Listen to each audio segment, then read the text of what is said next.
Hello, dear viewers. Welcome back to Let's Play Dungeon Crawl Stone Soup. I'm trying another spellcaster. This time it's Simple Sam. He's a wizard. He's a wizard. And he just has the sort of basic spells. We found a Book of Death. It's not that interesting. We did find this really cool robe. Lets us blink, and it gives us some resistances. We don't really care so much about the berserking ability. And yeah, that's more or less it. The reason why I started recording, I normally don't record the early game for these guys, is because I found a labyrinth, and labyrinths are fun. I like them. If you haven't played in a game with a labyrinth before, they are random branches. I think every game has one. Maybe not every game has one, but there's never more than one. So when you find it, it's it.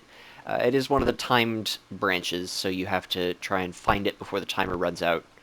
Yeah, Scroll of Magic Mapping is an excellent way to do that. Oh, this was an incredibly easy labyrinth. Looks like we found... interesting. Okay. It didn't used to be that labyrinths had any monsters in them except for the Minotaur at the end, back in the day. And then at some point they changed it. Maybe it was... Yikes, what is this? A Minotaur skeleton. Oh, I see. So, yeah, so we want this. Conjure Flame, you can't conjure it in the same square as a monster. Ooh, that's nice. Good timing. You can't cast it in the same square as a monster, but you can cast it in front of a monster. Undead don't know any better, and they walk right into it. Or at least the stupid undead, the mindless undead, like skeletons and zombies. Yep, there he is. More intelligent creatures will avoid it unless they are super strong, in which case they just bull their way on through. He's zapping us with a wand, but we have some magic resistance. A robe helps a great deal with that. Oh, yikes. I hope he doesn't kill us. There we go. Alright. That was one of the easier labyrinths I think that I have found.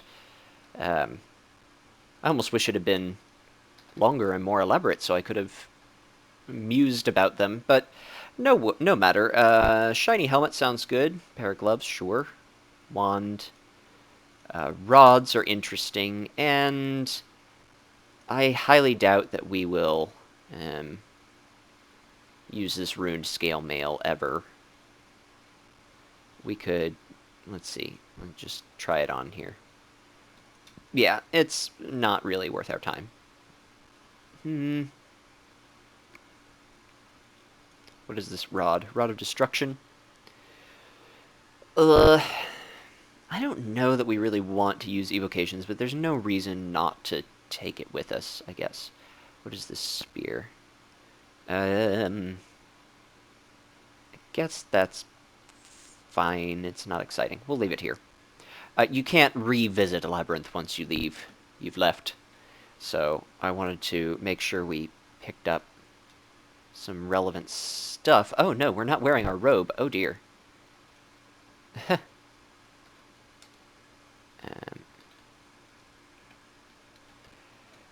Conjure Flame, Mephitic Cloud is a good combination. The Conjure Flame they won't walk into, but then if you confuse them with Mephitic Cloud, you can. You can also, if you have enough time, you can set up these sort of barriers to various critters. Let's put this on. Oh, hello, Jackal. Let's try on this shiny helmet. Ooh, +1 helmet of See Invisible. That's nice. I like helmets of See Invisible a great deal.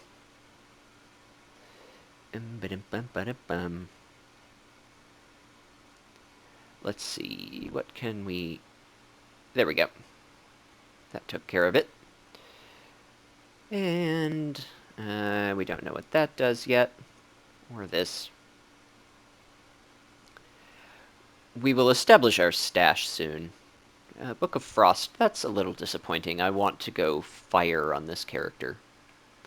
I want to get the Firestorm Tornado combo. Firestorm just nukes your enemies from afar. Tornado damages and pushes away anything that gets close enough to threaten you. The reason why there are still monsters around this labyrinth is because I was kind of in a hurry. I got embroiled in a melee, a brawl, at the beginning of the level, and had to recover from that. We're going to want to pick up a buckler at some point. I don't know if we've... No, we haven't found one yet. But we would like one, eventually. Training 5 ranks in shields to eliminate the penalty from a buckler is more than worth it, because of the times when having the buckler just straight up saves your life from, you know, a Lehudib's crystal spear or something. Do-do-do. Do-do-do-do-do. Aha. Sometimes they'll run into the flame to escape the cloud. I may end up memorizing Throw Icicle anyway. Because Throw Icicle is a good, solid, damaging spell. Part of its damage is irresistible because of the physical component of it. Okay, let's just back up. Let's try and get out of here. Yaks are as fast as you, but not faster, so... Okay. Let's see, a hound. We can just kind of... We could switch over to our Sword of Protection, I suppose. The extra mana isn't doing us any good at this point. And just kind of... Like, Armor Class 17, Evasion 22 is not amazing, but it's reasonable for that kind of a fight, where it's like a yak and a couple of jackals and whatnot. The downside to being a caster is that we want to use robes if we can, and that provides no guaranteed damage reduction. So every single time we are damaged, it's a roll from 0 to 17 as far as how much damage is removed due to our armor class.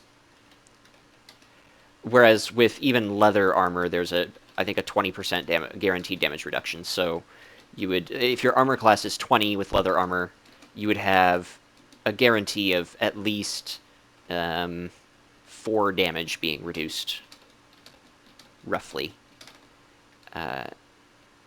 from each hit, which can be really, really important. We're worshipping Sif Muna. Sif Muna lets us channel energy, basically trade hunger for mana, although it's not incredibly strong. It's just a couple of points of mana per channel. And she gives us free amnesia, which we don't need yet, obviously. We have more spell levels than we know what to do with. Yeah, because we have so many levels, I am going to memorize Throw Icicle. Oh, our memorization is interrupted. Curses! Good. Confuse the basilisk. Let's, yeah, hope that it wanders straight towards us. It can be a little tricky to predict their movement, but there tends to be a pattern, at least to each individual species, if not all monsters. And you can kind of sort of group things by level of intelligence. Also, monsters that think they're pretty strong will sometimes walk into a cloud of flame unnecessarily. Things standing in a cloud of flame are damaged quite a bit, including you. Don't do it. Don't stand in a cloud of flame if you can help it, unless you have multiple pips of fire resistance, preferably 3. Oh, this yak. Being a hero. Don't be a hero, yak. We're going to put a thing there. It means we can't run away, which is unfortunate. I really probably should learn blinking, but I don't like it as a spell. Alright, yes. Okay, so yeah, our spell power with this is more than with our magic dart by a significant amount. Let's conjure flame. Another downside is that we can't Okay, we can throw it through our cloud of flame. That's good. I was afraid that they would cancel each other out. If you try and shoot an arrow of frost through a cloud of flame or an arrow of flame through over water, certain elemental effects, they mix together and cancel each other out. Magic Dart is still what we're going to be using primarily because this does have a slight hunger cost associated with it, although Deep Elves have an insanely high aptitude for spellcasting. They're the only race that has that high of a spellcasting aptitude. Except maybe Ogres. Ogres are weird. They have a really high spellcasting aptitude and abysmal spell school aptitudes. So you can get a weird kind of... You just memorize a whole ton of spells, like all the level 1 and 2 spells, and just have this sort of grab bag. Oh, I guess it's resistant to poison. Curses. Fortunately, Throw Icicle seems to be strong. Even without any points in ice magic. We don't really want to trend that way if we can help it. And I'm not, married to the idea of Firestorm. If ice magic is just way more convenient this game, I'm not going to force it. I think our last caster character that I played for these videos, I was trying too hard for Firestorm. I could have gone the ice route and been much more successful. Oh, I see. Yeah, that stupid fungus. Blocking our line of sight. Blocking our line of effect. Giant slugs are... Oh, no, let's not walk into our own cloud of flame. That would be a very silly death.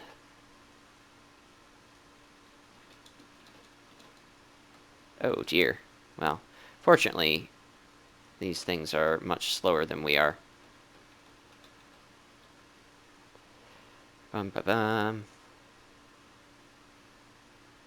And we can sort of build a wall here.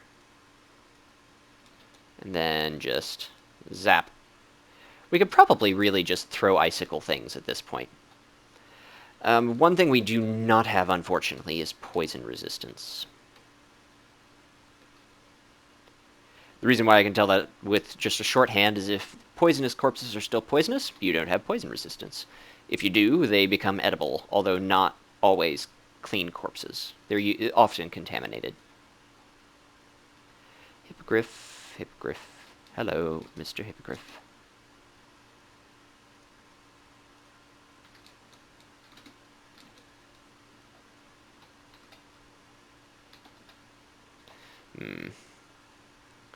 We're quite hungry. Oop. Not the right set of hotkeys there. Okay, this is... Okay, good. He was confused. I was about to say, that was a rather difficult monster for us. The problem with Throw Icicle, first of all, is that its range is not excellent. Secondly, that it, as I said earlier, it does come with a hunger cost.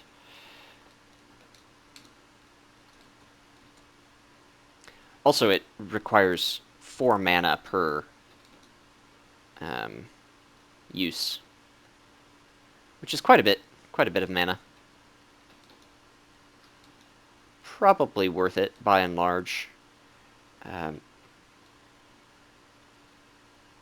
We can just channel some of it back.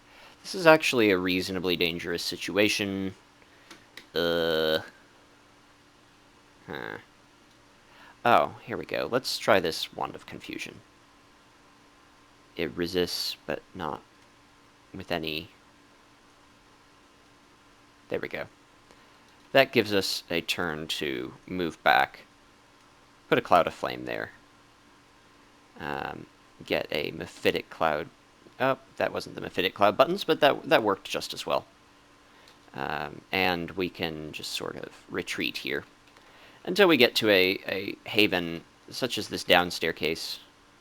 I was going to say such as this down staircase where we can recover our mana, but it looks like we're going to have to actually go down the down staircase. There we go. Generally, sleeping monsters will not wake up if you hang out and um,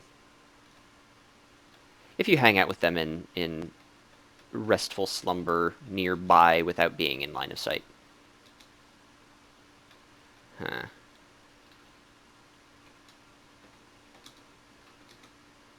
There we go.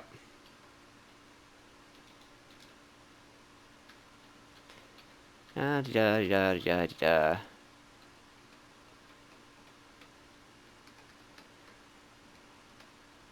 Where'd he go? There he is.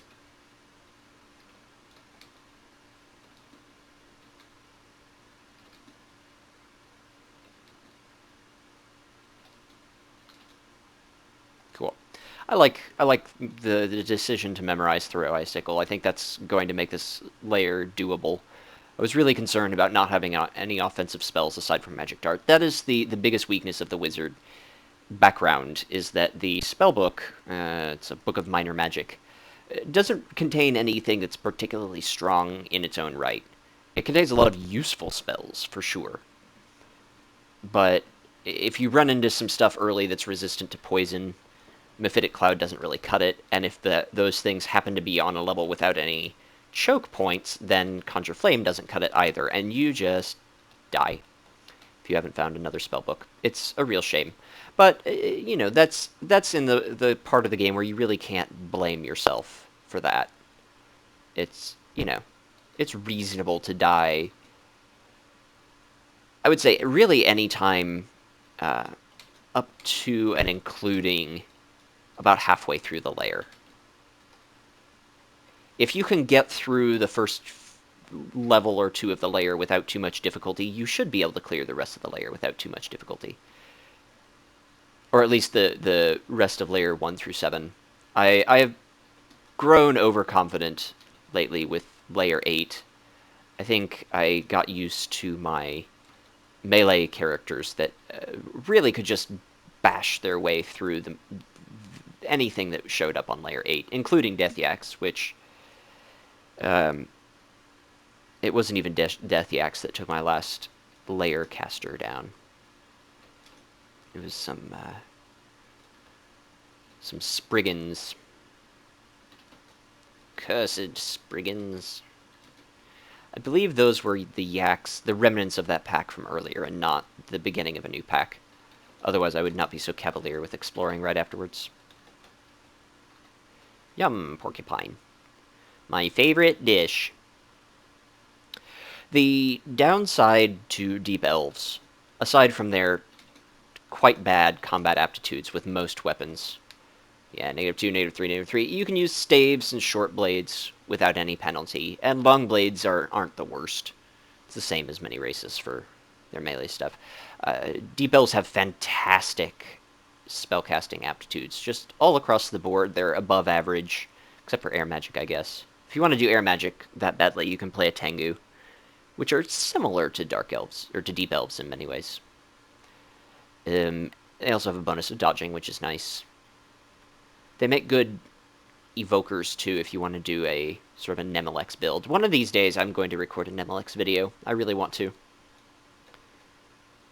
It's just, he's a really neat god, and I haven't ever really tried very hard to do a run with him, and they're changing him next trunk version, so I kind of want to try him out before that happens. That run, however, will not be this run. One nice thing about Krull is that you can go back and play the older...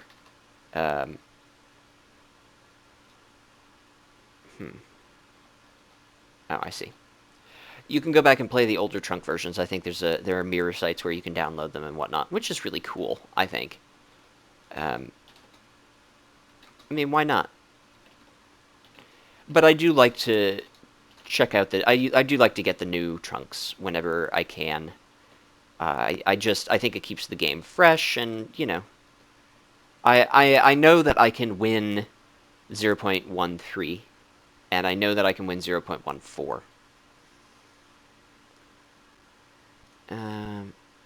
Let's just eat some of this silly food. I guess we can drop this Demon Blade at this point. and this rod. We can make an official stash when we are done clearing this level, but I'm not super enthused about all of that, so I could pick up a useless wand. Now, this wand of random effects is useless. What is this? Wand of slowing. Eh. It's mostly useless. Wand of fire is actually really good for us. Ooh, a runed cloak. I hope that's a cloak of preservation. If it's a cloak of preservation, our lives will become much easier. Though obviously I'd be fine with many things. That is not one of the things with which I'm fine. We do have a +1 cloak, otherwise I wouldn't care, because it wouldn't have anything bad going on with it. It just would not be able to be removed. And since our robe is awesome, I can't foresee us deserting it anytime soon. Getting a little bit cocky with my mana and exploration there. Should hang back. Yeah, I'm just running into danger needlessly, which is too bad. I really ought not to do that. Yeah, our spellcasting is catching up to our conjurations, even though we're putting half as much experience into it. Partly because it's easier to gain skill levels at lower skill levels. At this point, I still haven't made the final decision on fire versus ice. So we'll just put some points into fighting. I think we'll get to level 11 dodging. Our spell hunger should be quite low. Yeah, spell hunger is none for all the way through 4th level spells. It's quite nice. Yeah.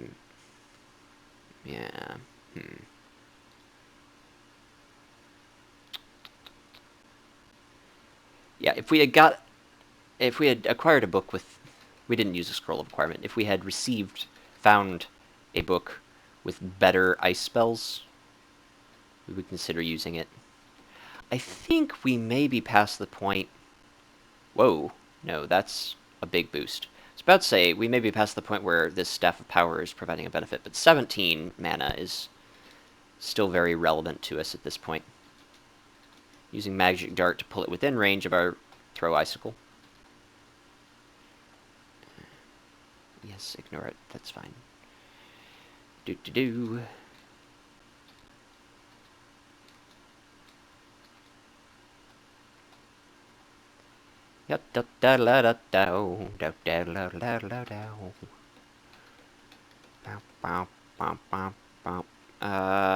We have other scrolls of identify. Let's identify this potion. Brilliant's cool. What about this ring? Cursed Ring of Hunger. Bleh. Oh, I guess we found another one of those that we had tried, and it was cursed. Okay. Ooh, a +3/+2 Ring of Slaying. That's not awesome for us, but for now we'll keep it over a Ring of Protection from Fire. If we get forced into melee combat with our already fairly good short sword here, that'd make it a +5/+6 overall. So +9 +9 12. A 9/12 sword. Yeah, that's fine. Once we've used 17 mana, the staff doesn't do anything for us anyway.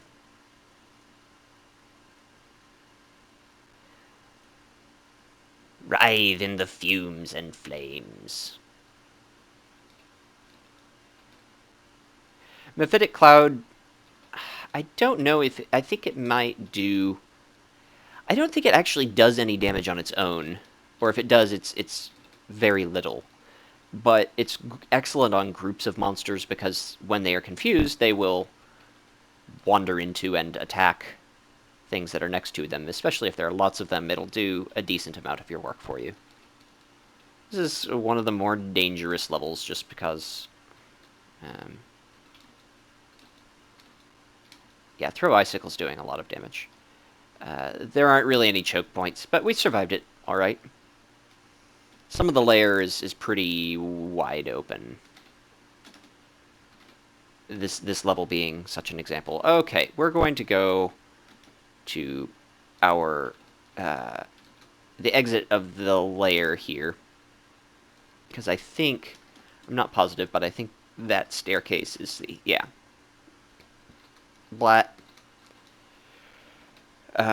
Yeah, this staircase is definitely the closest. So our stash will be established here. You want to, I generally put it on the second layer, second level of the layer, so no slimes will ever come here. And I just start at the entrance to the layer, auto travel to the nearest staircase down, and boom, there you go. Okay, so now we can drop off these things. Potions. We actually don't have the flight spell yet, which is a shame. We don't have that many potions in general, which is fine because our strength is terrible. We've actually been having to put points into strength because you start with a 4 as a deep elf wizard.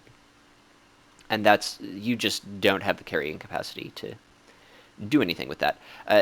In 0.15, weight, item weight is removed as a feature. So you can carry as much as you want. However, that will lead some people into traps. Because having a, just, going the entire game with a strength of 4 will, I think, kill you. You're at the very least, you're paralyzed if your stat is drained to 0. So if you are running around with a strength of 4 and you get hit with any of the numerous things in the game that drain your strength 4 or more. For example, if you're standing around in any of the hells, any of the branches, the ones beyond just the vestibule, if you're every 20 turns you have a chance to get a stat drain of 1 through 7. So you could just be terminated right there. Ow, Scroll of Torment. Well, good thing we didn't test that one in battle, I suppose. What is this? A Scroll of Enchant Weapon 2. This... Oh, it didn't enchant it anymore. I was about to say this sort of protection doing work, but we have a troll hide somewhere, which I'm not too concerned about. If we find an artifact, this is just an amazing early find. Granted, we're not going to encounter many things that do cold or negative energy damage. Only a few things that even use hostile enchantments, so the resistances are largely unimportant. But the fact that it's a +2 robe artifact, we can even blink in a pinch. I may put a couple of points into evocations just to bring that down to a reliable level. And having a couple points in evocations is not the worst thing for any character. There are enough relevant items to make it worth your while from time to time. Oh yeah, here's this other stuff. Let's transport them over to our stash of things, just so that we are aware of all of our resources. Okay. This Demon Blade I picked up just because it's a fairly strong weapon for early on. -1, 13, it's a +1. It's one of the stronger one-handed weapons. But we are not bashing things this game. Not really bashing things at all. Eventually, maybe. Right now, no way, Jose.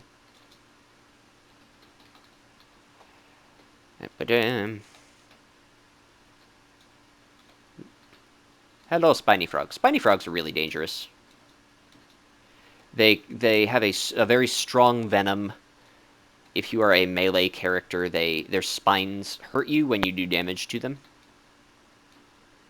I don't even think you have to do damage. I think you just have to hit them. Though blocked attacks don't work with Spiny. We have fighting turned on because that'll offset some of the Deep Elves' strongest penalty, which is a -30%, I believe. No, -20% hit points. -20% or hit points. I guess Tengu are in the same boat as our gargoyles. Tengu are, I think, even more frail than Deep Elves. They're really frail, but they have some cool aptitudes for being a conjurer. And they level faster, which is nice. I think some of the older species need a bit of a revamp.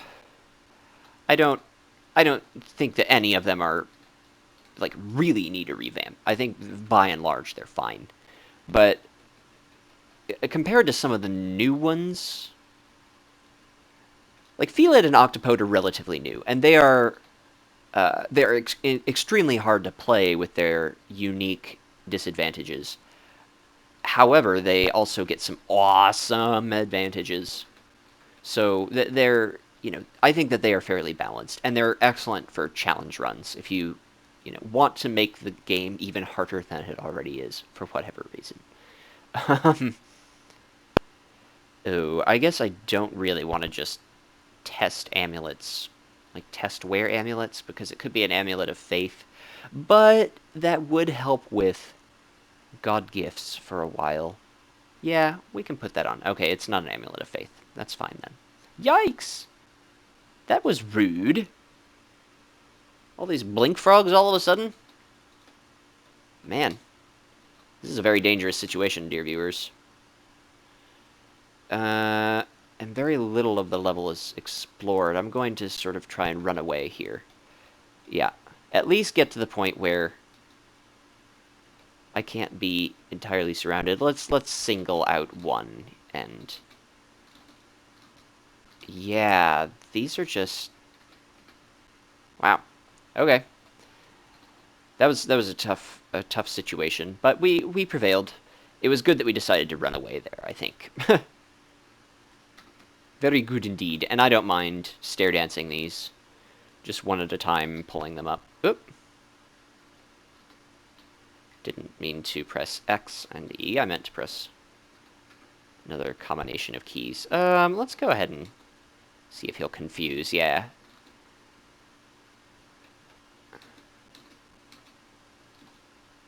Blink frogs have incredibly high evasion, so throw icicle is not guaranteed to hit.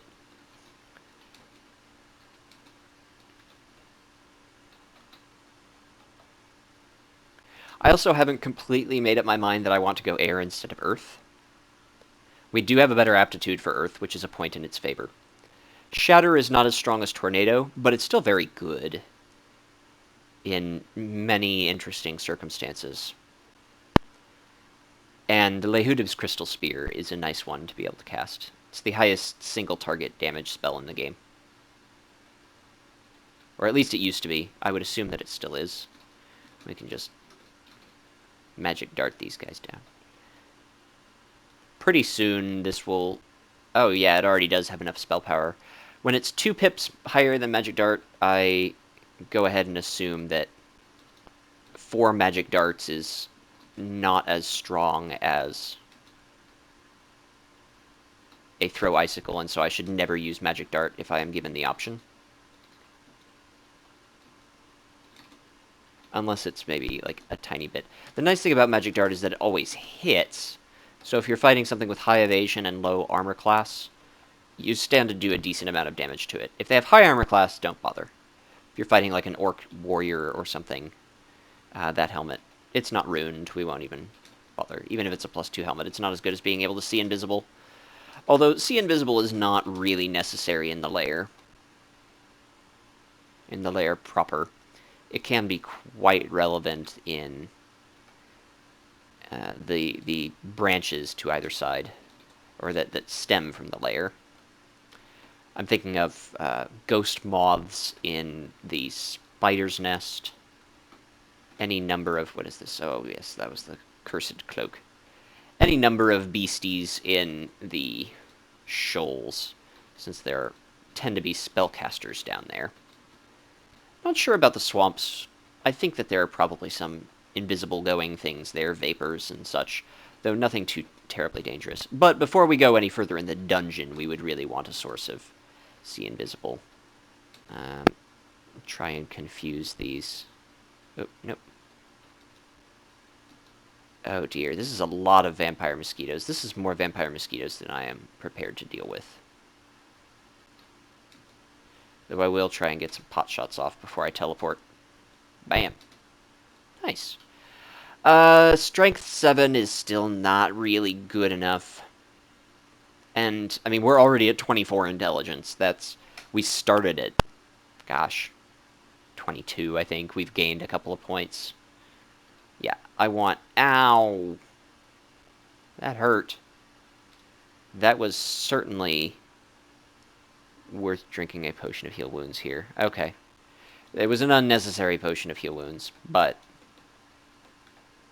Okay, now that we're near a staircase, we regain some hit points.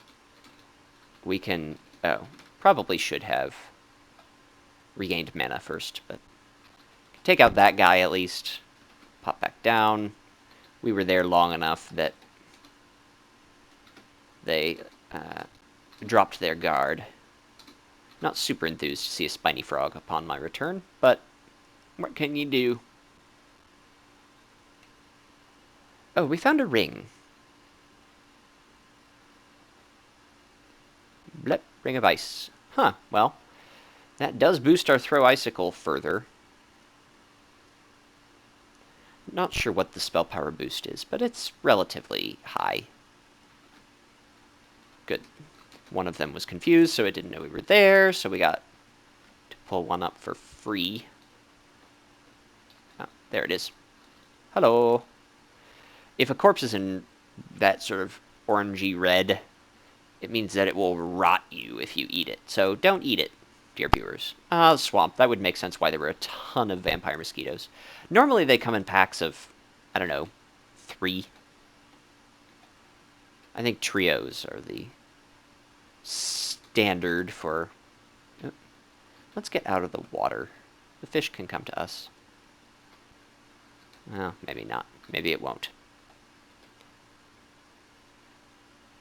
There is a good argument to be made for leaving as many fish alive as possible, because that will make it easier for you to recuperate food, like hunger costs, later in the game. But I tend not to worry about that all that much. I find that I generally have good enough food management to not be to not have to worry about permafood at the end of the game. So, you know, to each their own, of course. And eventually you do kind of lean towards the running out of food side of things, since the much later the post endgame, sort of the extended endgame levels tend not to have a ton of comestibles. Many demons and undead and other corpseless entities. Or if they possess a corpse, they are still using it. Whatever, that's enough clouds. Sheep are not nearly as strong as their yakish cousins. Either yaks, or certainly death yaks, are even stronger. I've been seeing a lot of elephants lately, and I think that elephants are the strongest of the sort of large meat shields. Their trampling effect is quite strong. It's hard to it's hard to stair dance them, because they can just trample you off the stairs as you try to ascend, and then you're just stuck. You're possibly dead. So beware. I think we accidentally... Oh, well, it wasn't an accident, but we identified a potion of cure mutation by quaffing it right at the beginning of the game. We became lethally poisoned, and we had 3 potions, and we just had to drink them. We ID'd, I believe, confusion and cure mutation, which it's really too bad that we wasted one of cure mutation, but what can you do? But we also did find the curing that we needed, and thus we continued to survive. Huzzah. This is the least I've ever been about, or the least excited I've ever been about a Ring of Slaying, by the way. Normally I would be ranting and raving about how, oh boy, we have a Ring of Slaying, hooray! But we're not a melee character, and also it's one of the lower strength rings of slaying that I've seen. If you get like a +6, +7 ring of slaying, you might as well pick up a melee weapon and put a few points into that skill, because this is equivalent to something... If it's a +6, +7, it's equivalent to like 10 levels in that skill, or something absurd. As far as damage and accuracy go, if you can reach the minimum delay with a weapon, you're generally good to go. We would have to get our short blade skill to 12 to reach minimum delay with this short sword, so we don't really want to do that, obviously. The staff is nice, though, 17 extra mana. Well, dear viewers, that's a little preview of Simple Sam. I am going to end the video at this point. I feel like it's gone on long enough. I will probably continue playing Simple Sam on my own for another couple of levels until I feel really secure in his chances for survival before I begin recording again. The Lair is... it's just enough more difficult with a caster for me than a melee character that I feel like I would die more often than I needed to while doing a commentary, especially since the last few commentaries I've done have been on primarily melee characters. So I will probably play off camera for a little while, but I will return to him at some point, assuming that he survives. I think he has promise, certainly. He has survived the most difficult part of the game, which is the first 5 to 7 levels of the dungeon or so. I say that like it is actually the most difficult part of the game. No, it's just the most variable, the most random part of the game. It's where you can just be surprised by a knoll when you climb down a staircase and be two-shot. Like, you climb down a staircase, a knoll is standing there, you climb back up the staircase, and you're dead. That can just happen, and there's nothing you can do about it. Later on, if you die, it's your fault, either through lack of preparation or poor planning or running willy-nilly into a room. The only excuse late game for a death due to a very risky decision is if you're low on consumables or equipment. If everything has become too strong for you to kill it, and you, say, haven't found a source of poison resistance yet, and you just have to go into the snake pit because that's the only place that you have left to explore, that is a completely understandable death. That is not a stupid death. Your hand was forced. And that can happen. I've had a couple of characters that have just had to sacrifice their lives to the lack of poison resistance. So hopefully that's not the case with us. We're in a little bit better shape because we could alternatively find a spellbook that has Cure Poison in it.